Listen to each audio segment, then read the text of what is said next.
मोदकाचे काहीतरी चांगलं बनव ना. ओके.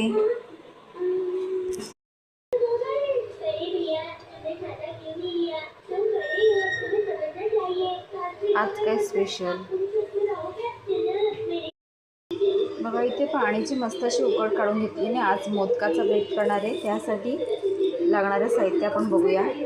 नारळ जो मी खवून घेणार आहे, 1 वाटी तांदळाचं पीठ, ॲटलिस्ट म्हणजे सुगंधित असं मी दळून आणलेलं आहे मोदकाचं पीठ, ठीक आहे. आणि गूळ, ठीक आहे.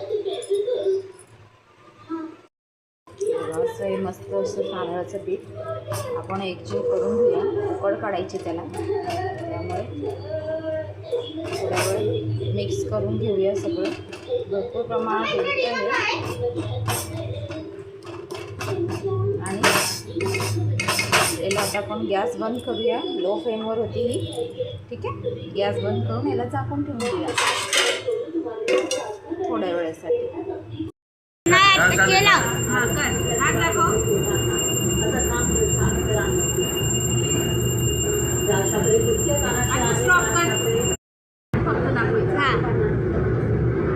स्टार्ट केलाय मी. दिसताय मोठा दिसतोय छोटा? तू खाली कडे छोटा दिसतोय, वरती कडे मोठा. आट्टा दिसतोय बघा.